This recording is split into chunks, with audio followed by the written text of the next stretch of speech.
हम हिजामा भी करते हैं, तो बहुत सारे पेशेंट्स हमारे पास आके कह रहे होते हैं कि उन्होंने तो हमारे 4-5 दफा कप्स लगाया और भर भर के खून निकाला और आपने तो एक दफा ही किया और ये काम खत्म हो गया। देखिए, हमने आपको ब्लीड आउट नहीं करना, वही बात है, फिर हमने आपका ब्लड लेके डोनेट नहीं करना आगे, हमने सिर्फ आपका बैड ब्लड निकालना है। ये आपकी चॉइस है कि आपने प्रोफेशनल ट्रीटमेंट लेना है या अनप्रोफेशनल बंदे के पास जाना है, क्योंकि देखें इजी वे जितना होगा ना वो आपको उतना ही कॉस्ट करेगा बाद में। आप अनप्रोफेशनल के पास जाएंगे, उसके पास ऑर्गेनिक ट्रीटमेंट तो है कि चलो उसने कड़क निकाले और ठीक कर दिया, लेकिन आपको इस पर सर्च भी करनी चाहिए खुद भी कि आया आपको पता है कि आपकी कोई नर्व तो नहीं उसके अंदर इम्पेंज हो रही जो इन फ्यूचर आपको नर्व डैमेज की तरफ लेके जा सकती है, या कोई मसल ऐसा तो नहीं इस प्रोसेस के अंदर डिस्ट्रॉय हो रहा। अच्छा, फिजिकल थेरेपी तो भी बहुत महंगी है और इस चीज से आपने भी अग्री भी कर लिया है। तो कई जगहों पे हम सुनते हैं फलां सड़क पे जाओ। मुझे एक दफा किसी ने, मेरे जब पाँव का मसला बना था तो मुझे किसी ने मशवरा दिया था, टाउनशिप में एक बंदा बैठता है,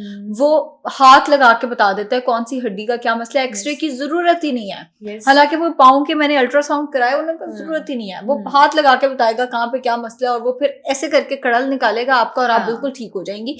तो वो 200-300 रुपया लेता था। ठीक है, ये भी मुझे बताया गया था। तो मुझे बताया बंदा उनके पास क्यों ना जाए, वो तो सस्ते में भी हो जाता है। नहीं देखें, ये आपकी चॉइस है कि आपने प्रोफेशनल ट्रीटमेंट लेना है या अनप्रोफेशनल बंदे के पास जाना है, क्योंकि देखें इजी वे जितना होगा ना वो आपको उतना ही कॉस्ट करेगा बाद में। अच्छा, अगर आप एक प्रोफेशनल बंदे के पास जाएंगे, ही और शी विल गाइड यू कि आपको जरूरत आखिर है किस चीज की और उसका सेफ ट्रीटमेंट क्या है, और है भी कम्प्लीटली ऑर्गेनिक। अच्छा, आप अनप्रोफेशनल के पास जाएंगे, उसके पास ऑर्गेनिक ट्रीटमेंट तो है कि चलो उसने कड़क निकाले और ठीक कर दिया, लेकिन आपको इस पर सर्च भी करनी चाहिए खुद भी कि आया आपको पता है कि आपकी कोई नर्व तो नहीं उसके अंदर इम्पेंज हो रही जो इन फ्यूचर आपको नर्व डैमेज की तरफ लेके जा सकती है, या कोई मसल ऐसा तो नहीं इस प्रोसेस के अंदर डिस्ट्रॉय हो रहा जो बाद में श्रिंक होना शुरू हो जाए और आपकी सारी जिंदगी के लिए एक डिसऑर्डर आप कैरी करें उसको।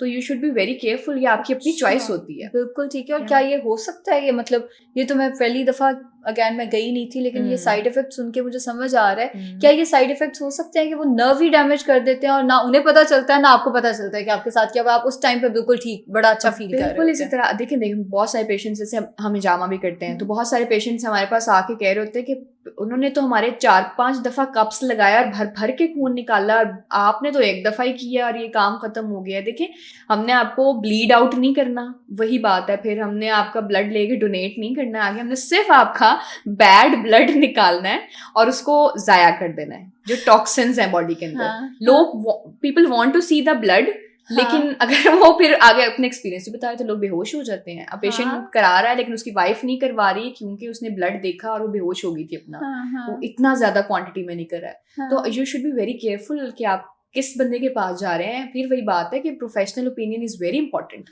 बिल्कुल ऐसा ही है। नहीं, वो कई लोग होते हैं, वो क्योंकि मैं खुद एक प्रोफेशनल हूँ तो मैं समझती हूँ कि कई लोग ना मुंह के मीठे होते हैं लेकिन जब उनका काम देखो ना तो बंदा परेशान ही हो जाता है यार। और फिर पेशेंट्स आके कंपेयर करते हैं कि वो तो 1 घंटा लगा के डाइट प्लान बनाती हैं, आपने 10 मिनट में डाइट प्लान 20 मिनट में डाइट प्लान बना दिया, आपको आता कुछ नहीं हो। सही बात है। So that I understand. Thank you so much doctor Mariam time देने का।